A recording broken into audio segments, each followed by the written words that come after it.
Hello everyone, and greetings from Kiev. Hello from Kiev. My name is Michael Hudson. My name is Robert Hartigan.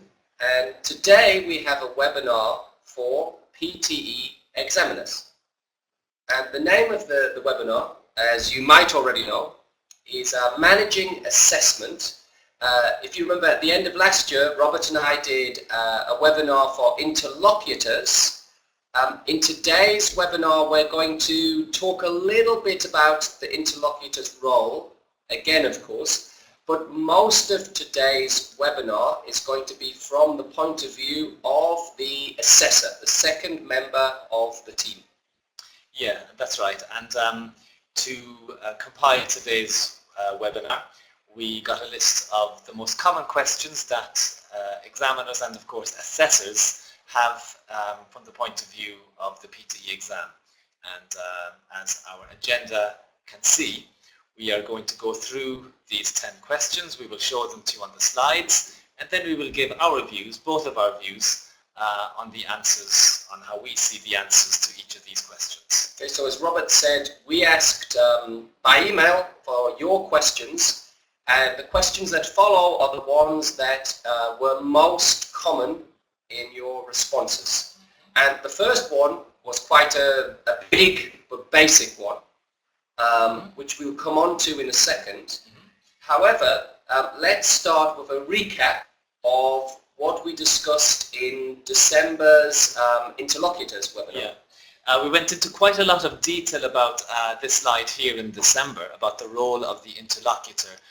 So we'll go through it quite briefly now. Just to recap, if you are the only examiner there, as you know, you interlocute first, you ask the students the questions, you listen and interact, and when the student leaves the room, then you listen back on the dictaphone, which you will have used to record it.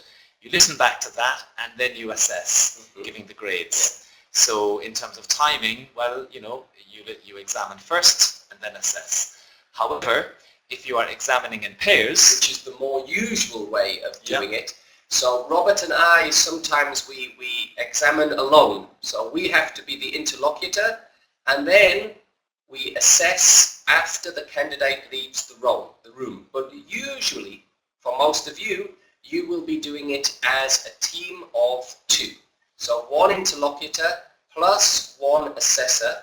And of course, here the interlocutor's job is to ask the questions, to manage the time, and as we said in December, also to give the candidates enough opportunities to speak. And the assessor's job, of course, is to sit quietly, to listen, and to assess. Yeah. So that's what happens there then. And of course, the assessor doesn't sit right beside the interlocutor like we are now, because that's a bit intimidating, of course. But the assessor sits a little bit to the side, still though where he can see the candidate and where he can hear him quite well, in order to help him to do his job. So, shall we move on to the 10 questions then, to the first of them? Yeah. So okay. The first question, as we said, was quite a big one. And it related to the format of the exam and the timings of the exam as well. So, as you know, when we talk about the timings of the exam, well, it depends what level we're talking about. Because if we talk about the speaking exam format, we know that there are 4 sections. I'm going to test Robert now. Robert, the 4 sections are? So in the first section we have, on the slide, I can see it's section 10, which is the monologue. Okay. Yes. That is in all of the levels, of course. And the timing of that is broken down there on the slides. So for example, if you're doing a PTE level 3, which is the V2 level, you'll be going for about 50 to 60 seconds in that part. And Michael, test for you, the second part of speaking Well, the second part of the speaking is the discussion, but that depends, because at level A1 and level 1, there is no discussion. So there, the second part of the speaking would be the picture description. So, of course, the lower 2 levels, you have the monologue, and then you move on to the picture description. When we get to level 2, level 3, level 4, level 5, we start with the monologue, then we go to the discussion, and then we go to the picture description. But in all 6 levels, our final part is the... Final part is the, do you know it? The role play. Yes, very good, well done. And that's the final part for all of them, the role play between the interlocutor and the candidates. Okay? So we can see one reason why the duration is slightly different. Of course, at A1 and level 1, it's 5 minutes. And one reason for this is that there is one fewer section.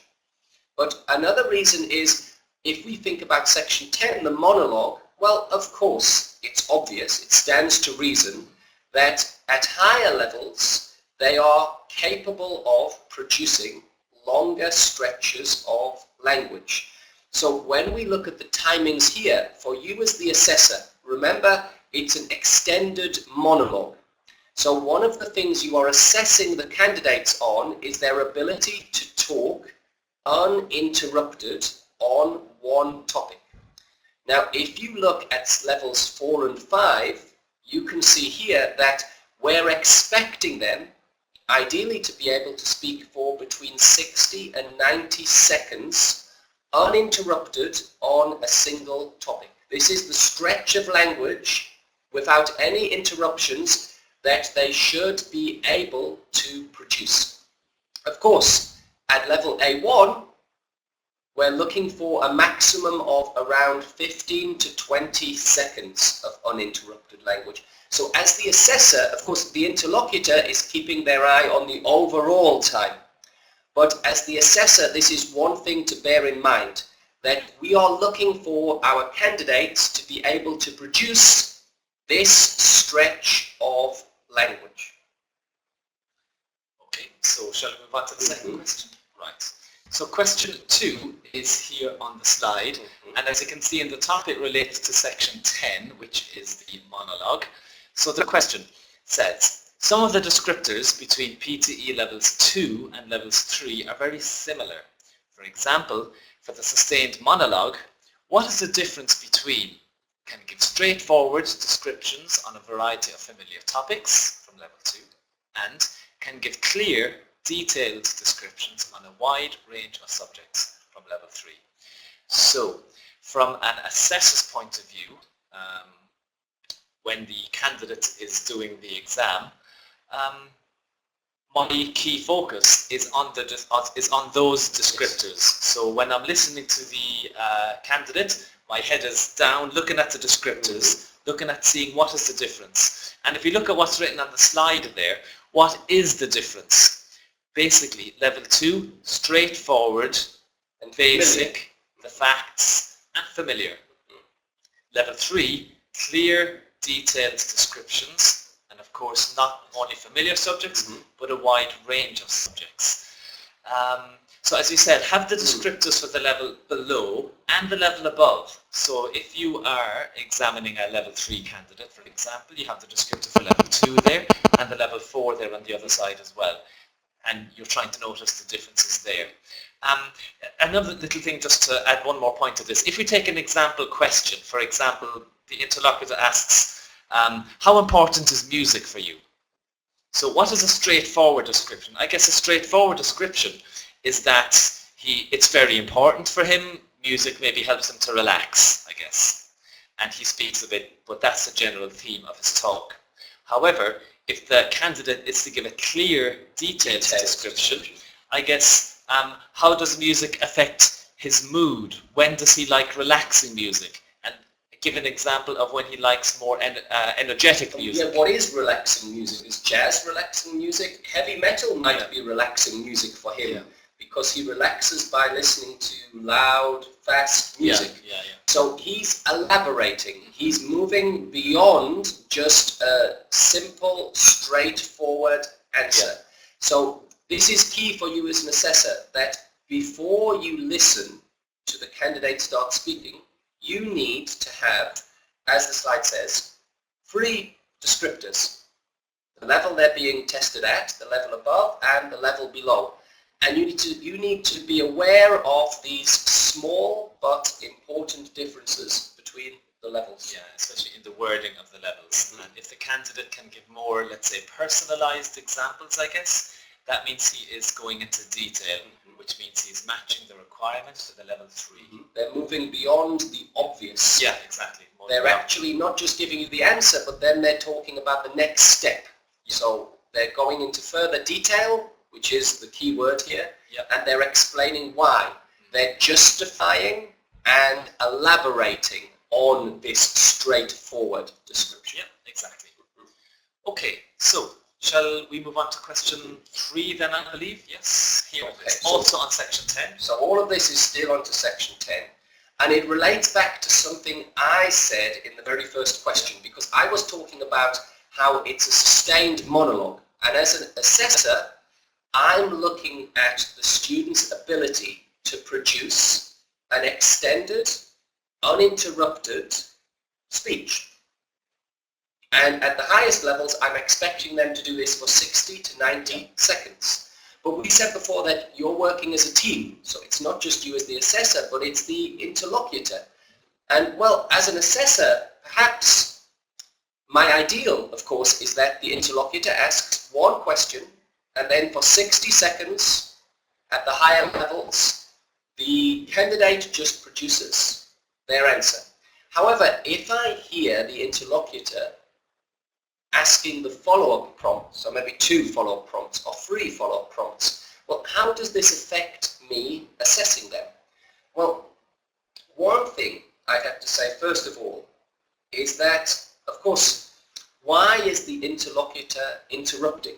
Because we said already many times in the last webinar that one of your most important jobs as the interlocutor is to provide enough space for the candidate to speak. So one golden rule for the interlocutor is don't interrupt too soon. So why would an interlocutor interrupt in section 10? In section 10, the only 2 reasons for you to interrupt as the interlocutor are, first, silence. If they don't say anything at all, if they give a very short answer, then stop, you're going to say, is there anything else you'd like to add? The only other way you'd interrupt is if the candidate goes completely off topic.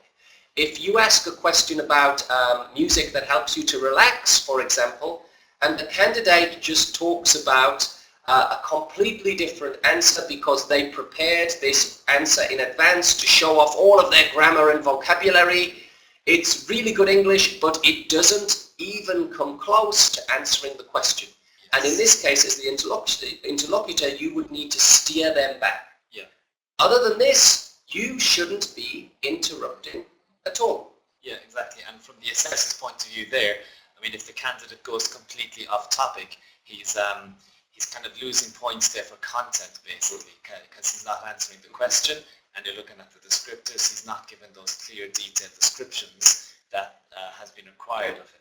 But it could be the case, for example, at high levels, that the candidate is just very efficient with vocabulary, that the candidate gives a wonderful answer using the minimum number of words. They're very concise. Yeah. Now, this is good, but it's also quite bad in this situation because remember, we need the candidate to give a sustained monologue. As a native speaker, I could answer a question about music that helps me relax using perfect grammar, perfect high-level vocabulary in 15 seconds. But that's not enough for this section of the exam. So in this case, this is when, as an interlocutor, you would need to encourage the candidate to speak more. So this comes into this final point here about why does the interlocutor need to ask the extra prompt questions? As an assessor, when you're assessing the language, did the interlocutor need to intervene? Or because there was a lack of vocab, a lack of fluency, lots of hesitations, lots of pauses? Or is the interlocutor, just like in a game of volleyball perhaps, just spiking, setting up the candidate to actually just elaborate on their answers? Okay, right. So let's move on to the next question, which is number 4. And as we can see in the top of the slide, this is based on section 11. Section 11 is the turn taking, of course. So what should I do if the candidate just performs a monologue? If he doesn't give the interlocutor a chance to speak, should he automatically get a 1 for this section? So you do know how this one goes. It's which one do you prefer, A or B? Yeah, and the candidate. Do you prefer summer or winter, for example? I prefer summer for sure because it's got more holidays. Well, you've been trained in this section because you know that you need to take one point of view. Yeah. If I say, well, it depends, there are some good things about winter, but on the other hand, summer is also quite good, and really there are pros and cons to both. Again, I'm using very high-level language here, but I'm not actually managing what I need to do in this test. Because it's not about a monologue, it's not about hedging, about giving the advantages and disadvantages, it's about taking one position. And how well can you give your opinion? How well can the candidate give his opinion? How well can the candidate support his opinion and justify his opinion? And of course, how well can the candidate, let's say, interact and take turns? So if something happens, like Michael said, oh, it depends, it depends on the day, what can the interlocutor do? I guess the interlocutor can actually, will have to choose a side. Yes. Will have to say something about, like we'll say, well, don't you think that in summer people can, and then invite the candidate's opinion to maybe disagree with him in that case. So remember what we said in the interlocutors webinar, that if you ask, for example, do you prefer summer or winter, and the test taker doesn't give any answer at all. Now here it's a very easy example. Do you prefer summer or winter? This is very easy. But if they didn't give you any answer, you would first paraphrase. And you always paraphrase for one level below as the interlocutor. So here I might think maybe he doesn't understand prefer. So which do you like, summer or winter?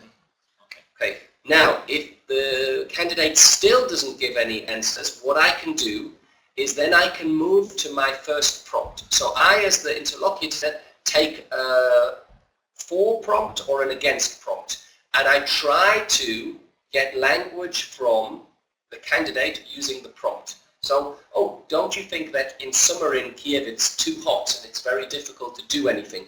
Now this might open up the space for the candidate to start speaking. Yeah, exactly. And then just getting back a little bit to about what if the candidate speaks as in a monologue fashion. Because this might be, he might start speaking but then not stop. So the interlocutor here, what should the interlocutor do in this case? Well, the interlocutor, I guess, would have to try to listen for a pause, and by interjecting, interrupting, let's say, during the pause, then you are actually helping the candidate. It can be difficult to do this. Yeah, because if you interrupt the candidate in mid-sentence, you can cause him actually to lose his train of thought. While you are trying to help him, it might still affect him. So wait until he seems to be finishing his sentence, and then try to be ready with one of the phrases to come in there. And if you can get that done quite early, then the student usually follows and usually involves in the discussion. So, however, from the assessing point of view, the assessor simply remembers that this is a dialogue, not a monologue. And basically, as you can see on the slide, the assessor is assessing whether the candidate can initiate, maintain and end discourse. Can the candidate take turns? If the candidate does a monologue, then he can't take turns. He's not showing that he can take turns. And so the candidate may well lose some marks, I think, in this part of the exam, but also he would only lose marks for this one part of the exam. He might use very good grammar, he will still get good grammar marks, but if he doesn't interact, then he might well get a lower score here, I think. So a key thing here is remember what you are assessing in each part of the exam, because in each part of the speaking exam you have overall marks for the use of grammar, for example, but you also have what we call individual traits that only relate to this part of the speaking exam. So here they are being marked on their ability to take turns, to interact. And so part of the job as the interlocutor, don't be too polite as the interlocutor. This is when you need to interrupt. Section 10, it's a monologue. Section 11, it's interaction. And if they're not interacting, you need as the interlocutor to intervene and to interrupt them and state your position. If they're still saying it depends, as an interlocutor you can interrupt and say, I need you to take one position, summer or winter. This is your job as the interlocutor. Your job as the assessor, though, is to assess what you hear. Yeah. And part of this is their ability, as you can see, to start, to keep going, and to end the turn. So they would be marked down for an inability to do this.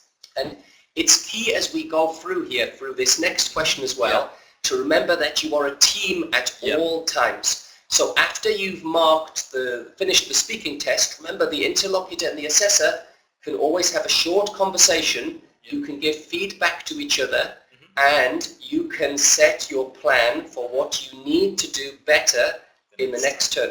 And remember, you will also in all likelihood be swapping roles. You will start as the assessor, but at some point in the exam you will take over as the interlocutor. So it's very important that you have this dialogue between the two of you. Of course, all the time.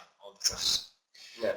Question 5 here is actually similar to that which we've just answered actually, so we could probably go through this one fairly quickly. What should I do if the candidate doesn't give a clear opinion? And what if they say it depends and then speak about both sides of the argument? Michael has already covered quite a lot of this. Just a summary there of what we have said. The examiner can find the right time to interrupt, give his opinion, and invite the candidate to speak. What do you think? Whatever the candidate says, the interlocutor can just simply take the opposing point of view. If the candidate agrees with you, switch to the other side. Play what we call devil's advocate, which means you always take the opposing point of view. I'm from Britain, Robert's from Ireland. Robert, don't you think Ireland's a small, boring country and it always rains there? Yeah, well, but don't you think Ireland also has more culture and heritage than Great Britain? I mean, come on, what's culture in Ireland? Guinness? No. So, you see here, it's not my real opinion, but... Really? Sorry, yes. But here it's just, I'm trying to be controversial to encourage Robert to speak more. Exactly. So as the interlocutor, this is what you need to do sometimes. Yeah, exactly. No, and just to say the same thing, by interrupting the candidate, you are actually helping him to structure his speech and to give his opinion. But as an assessor here, there's one very important point. Now, if the interlocutor doesn't follow these steps, if the interlocutor just allows the candidate to perform a monologue or doesn't interrupt and doesn't manage to push them into taking one position or the other, as the assessor, there's nothing you can do. As the assessor, your job is to assess the language that you hear. So even if you think, oh, the interlocutor didn't do a very good job there, the interlocutor didn't interrupt and they should have interrupted, it doesn't matter. You cannot give the candidate credit for mistakes that the interlocutor might have made. You can only assess based on what you hear. So then it's very important that if this doesn't go very well, if in section 10 the interlocutor is interrupting too soon and it's not necessary, or in section 11 the interlocutor doesn't interrupt when they should, it's very important that you have a discussion about this afterwards. But at the time, there's nothing you can do here. Unfortunately, if the candidate just says it depends, and talks for a long time and the interlocutor doesn't get them back on topic, their mark for interaction is going to be affected here, and there's nothing you can do about it there and then as an assessor. So always just assess based on what you actually hear. Okay, just to finish off with this section 11, the dialogue, I'm just going to show you a short video of an example turn-taking task, okay? The purpose of this video is just to give you an idea of how it actually works. So you will hear the interlocutor asking the question, and you will hear the candidate, and you will hear them interacting. Okay, so let's just have a watch of the video, and then after the video we'll talk very briefly, I think, about what mark the candidate would have got for this part. Okay, so here.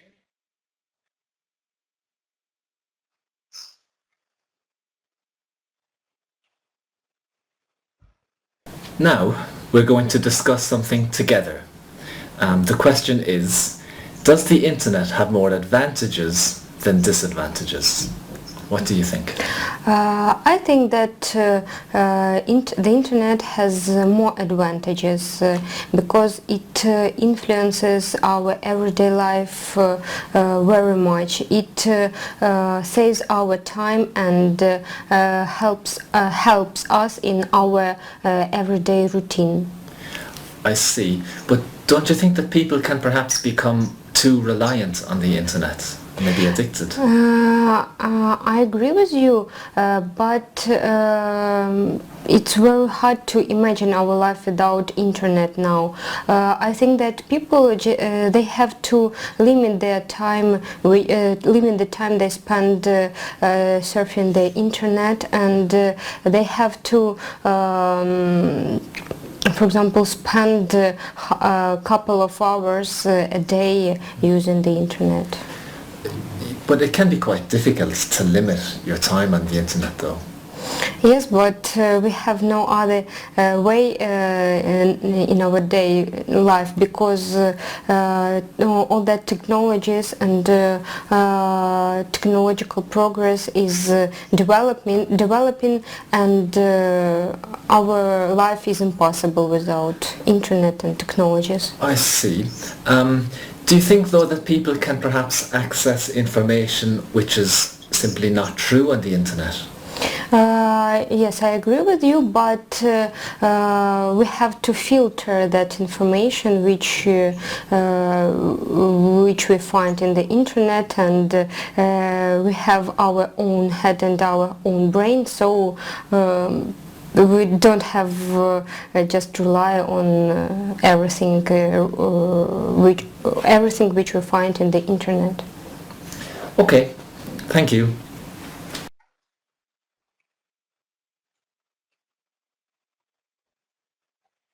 Okay, so that was the video there. Right, here we are back again. So just very briefly to go through this, the student there would have got a mark 2, which means just at the level. She did take part in the discussion, giving her opinion about internet usage, and it was her opinion was quite clear throughout, and she did take part in the discussion. However, as you can see there on the slide, and as you heard in the video, her use of phrases for turn taking is rather limited. She said 2 or 3 times, "I agree with you, but."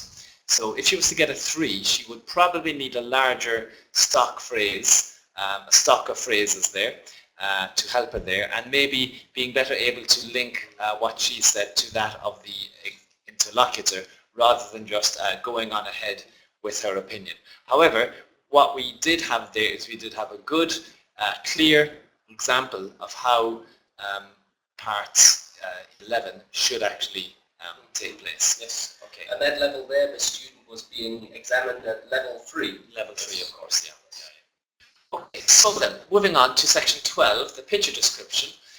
Question 6. In section 12, what should we do if the student speaks about the picture for the full length of time and the interlocutor doesn't have enough time to ask the follow-up prompt? Does the assessor deduct marks? Oh, well. So basically, first things first, for the interlocutor, of course, you are following the time. While the candidate is speaking, you have one eye on maybe the dictaphone, which counts up the time, and you watch for when a minute passes. When a minute has gone, you politely interrupt, "Thank you," and then you ask the follow-up question. So it's really the interlocutor's job here, I would say, to control the time. Even if the candidate is in mid-sentence, politely stop him, and that's the follow-up. And from the assessor's point of view, well, I guess if the candidate is still speaking on and on, even more than after a minute for some reason, is everything really relevant? Probably not, because the pictures basically they show a topic, one or two topics. It depends if there's one or two pictures, depending on the level. Sometimes the candidates can just go into too many details, like counting the number of birds up in the sky or something, when that's not what the point of the pictures is. Basically, the pictures are representing a topic. The topic could be different types of concerts or different types of places you go shopping. And there the candidate is simply comparing big shops maybe and small shops. And if the candidates can do that, then they're doing really, really well. If they talk about the number of people in the picture and every little detail that they're doing, that's irrelevant, yeah? And they would, they wouldn't get as many marks there as they could have got. But if the interlocutor didn't ask the question, they wouldn't have marks deducted from them, because the individual trait here is about their ability to describe the picture and to link their ideas together. So while the interlocutor's job is to make sure that they have time to do both parts of this, there's nothing here about task completion for you as the assessor. So if the interlocutor doesn't ask the question, you wouldn't take off a mark for this.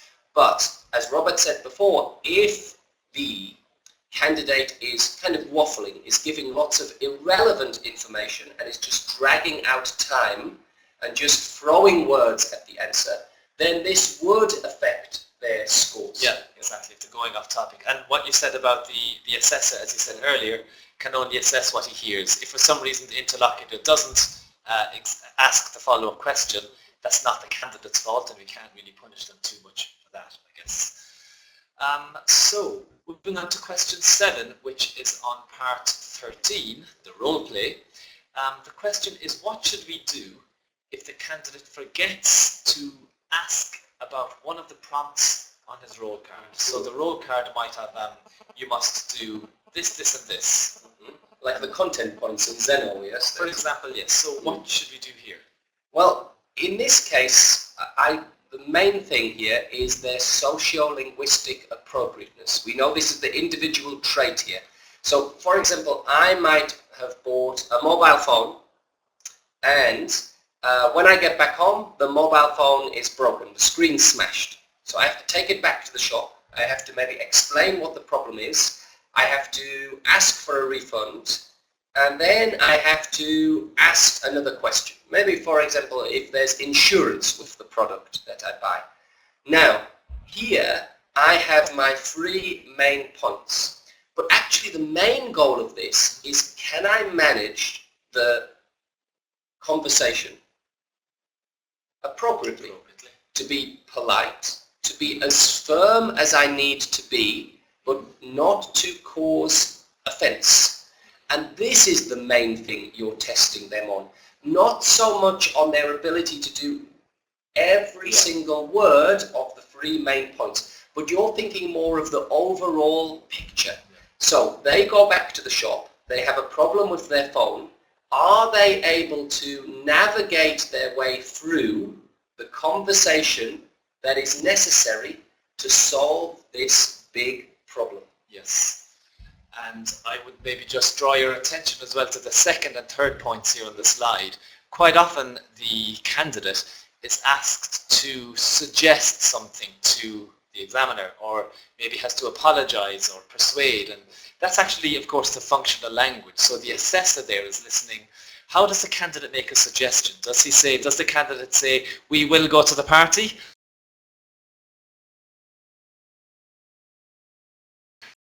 How well can the candidate use those functions? If the candidate can use the functions appropriately, then that's obviously really, really good for him.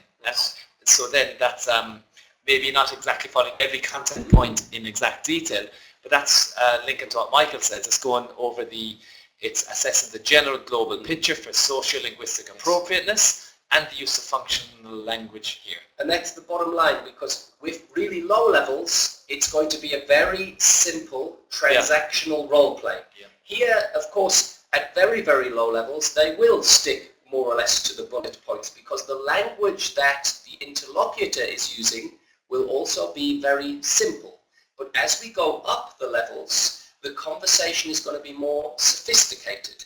So the bottom line is, rather than sticking just to the bullet points at higher levels, we're testing, we're looking for how well the candidate can react to the conversation as it develops and can perform the overall functions that are required. Yeah, exactly. Now, the next question is quite close to what we have already spoken about. This question was from a concrete exam that we received. So I remember when the candidate was supposed to ask for a refund for his broken computer, but instead he agreed to get a replacement computer. Should I mark him down for not understanding the content? Back to what Michael said a while ago, this replacement computer is just one thing, one of many, well, one of the general picture. The big idea is socio-linguistic appropriateness. On a slight aside note, maybe it might be worth thinking, why did the candidate agree to the replacement?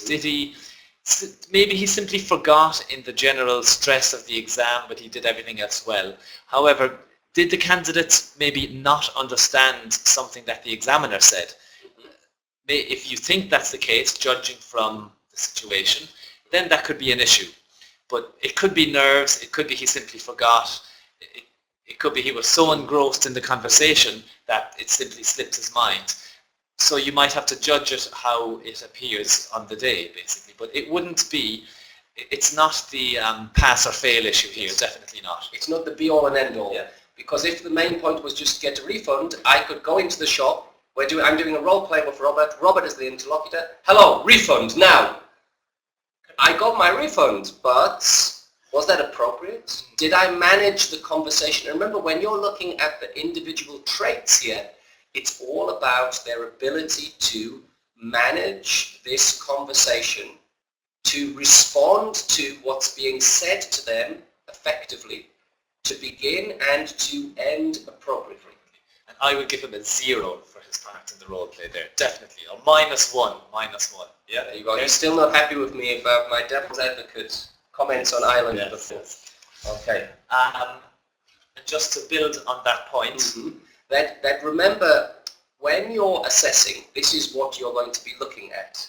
And of course, one of the first points, in fact, the first point you're going to be looking at in all of the sections is, are they engaging with the task?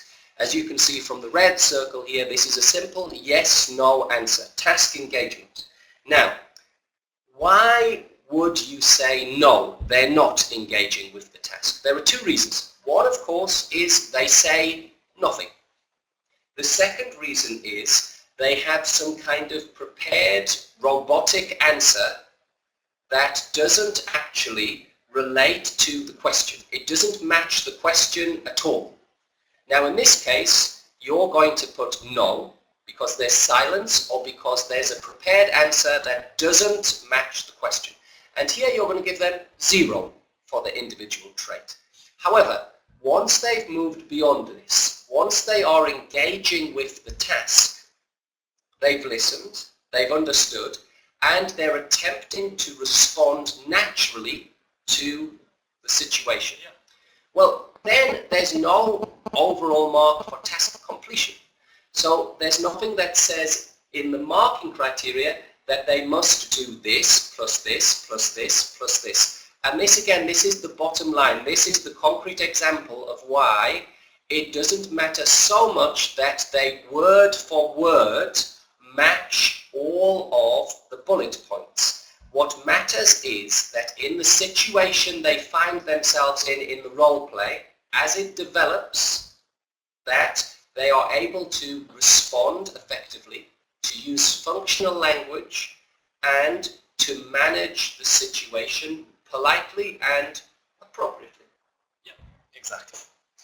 Now, so I think there's 2 questions left, and number 9 was a big one actually. I know a lot of people get nervous about this. What should we do if the recorder stops working during the exam? So as you know, there's a dictaphone in the middle of the table, and we press record, it records, it counts up the time, it's fantastic. However, it's something that's often on my mind. If it stops working or the battery runs out, what do I do? Of course, check the batteries. This is one big thing. Yeah. Always check the batteries Yeah. before the exam. But, well, overall, if you're in the middle of an exam, you're into part 11, part 12 perhaps, and the batteries run out. Now this is going to be more for the interlocutor, of course, because the interlocutor is the person who's going to be seeing that the batteries have run out. But as the assessor later, if you realize after the candidate has left the room that, oh my God, the batteries ran out, well, the most important thing in either situation is just carry on. Yeah.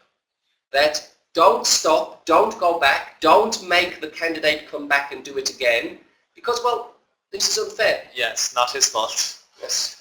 Well, I mean, yeah, carry on with the exam. The assessor will have been listening anyway, and even if you're doing the exam on your own, if you are the interlocutor and the assessor, well, in that case, I'm just afraid you're going, well, you would have to try to remember as much as you can, or if you notice maybe in part 11 that it's stopped, you simply pick up your pen, make a couple of notes, sly notes while the candidate is speaking, and you'll get through it that way. However, as you see in the third point here on the slide, do let us know that it happened, and at the end of the day, you are a qualified examiner, so your word will be taken. Yes. Like, your word will definitely be agreed with you. Keep everything in the open, explain everything that happened, and as long as you have the justification, well, these things happen occasionally. Yeah. You know, as the assessor and the interlocutor, also, it's not just that the batteries might stop working. Perhaps when you try to play back, or the candidate is so nervous that they're speaking really quietly, and it can't be picked up properly by the dictaphone. Or perhaps you notice as the assessor, now this is unlikely because usually we have the opposite problem, that the interlocutors sometimes give too much time to speak. Remember, this is something we talked about in December. Yeah. Stick strictly to the time limits to ensure that everybody has the same test. But if you notice that the interlocutor cuts people off too quickly, and you think, I didn't have enough time to assess them appropriately, well, these are also cases where you would have to give a mark and then communicate everything back to us. Yeah, just a final point before we move on to the next question. I've been a PTE examiner for 5 or 6 years already, and this problem with the batteries, with the dictaphone, it's never happened to me.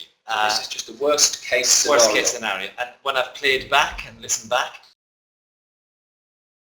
I've always been able to hear very, very well what the candidate says. However, I always have a spare pair of batteries. I always keep my eye on the battery power, and if I see that it's running down, you're ready to change the batteries between the candidates. But the overall, and it's a slogan you all know very well, keep calm and carry on, and then... So this could be the last question, I believe. What should we do if the candidate doesn't understand our question? Michael actually covered this a little bit early. Which do you prefer? Prefer a level down? Which do you like better, summer or winter? So that's what we do. There's step one. So, okay, firstly, sometimes maybe the candidate says, can you repeat? If he asks you to repeat, you repeat.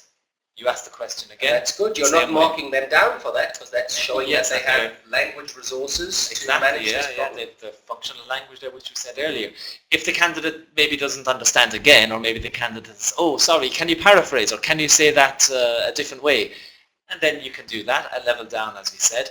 And once you've said that, which do you like better, summer or winter? And if he still doesn't understand, well, we see step 3 there. Wait for him to try to process the question. Very likely they will say something. But however, if the candidate really still can't understand that, and you are naturally speaking clearly, well, maybe it's something with the level, perhaps. Yeah, I mean, at some point, so just to go back over that, first, you simply repeat the question. Maybe you, as the interlocutor, you pay more attention to your intonation, your word stress, the speed of your voice. Then you take it one level down, you paraphrase. Now, of course, in certain sections, like section 11, you have prompts. And as we said before, if you think the question is a little bit too abstract, even after you've paraphrased, you can simply go to the first of your prompts. Yeah, yes, but exactly. eventually, once you've done that, well, that's it. You've given them enough opportunities to speak as the interlocutor, but it's a test. And when it comes down to it, there's only so much you can simplify. You cannot then give them the answer. So this is when you just wait. You give them a little bit of time, and if they can't do it, well then we have to say thank you and move on. Move on. Yep. And that's it. And as an assessor, of course, for the individual trait here, you're giving them here, if there's silence, you're giving them 0 because there's no task engagement. There are no words. Yeah. Okay, so just before we finish, I'd like to draw your attention to some of the Irish cultural aspects which I was trying to explain to Michael there early on, which he clearly couldn't understand. The shamrock or the clover is a symbol of good luck, of course, in Ireland and all over the world actually. Did you know that? Basically, before we go, we would of course like to wish you the very best of luck in your assessing.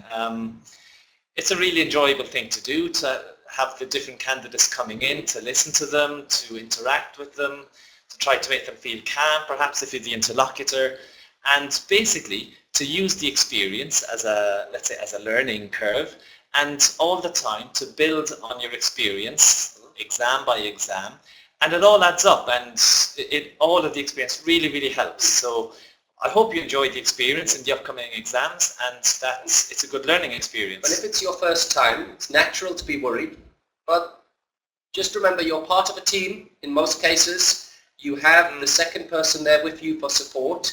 You can change roles. And also just make sure, we always emphasize, get there in plenty of time, sit with the level you are examining, the descriptors, your mark sheets, the level up, the level below. Yeah. Take some time to look at and to think about the differences between the words. Speak to the interlocutor between the exams too. Make sure that you feel comfortable before you move on. And as Robert said, he's been examining for 5 years. We're just covering the biggest potential problems here, but they're worst case scenarios. We're sure that everything will be fine. Yeah, exactly.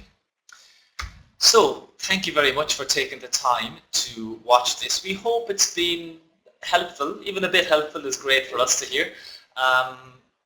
These are our websites there, s2a.com.ua and Pearson PTE as well, where you can find a lot more information on the PTE exams. Some tips, there's quite a lot of tips and advice for teachers as well as for test takers as well. And there are PTE general speaking guides there, which you can also Google search for, which will give you lots of written instructions for interlocutors and assessors. Okay. So thanks very much. Thank you very much. See you again perhaps. Okay. Good luck. Bye-bye. See you.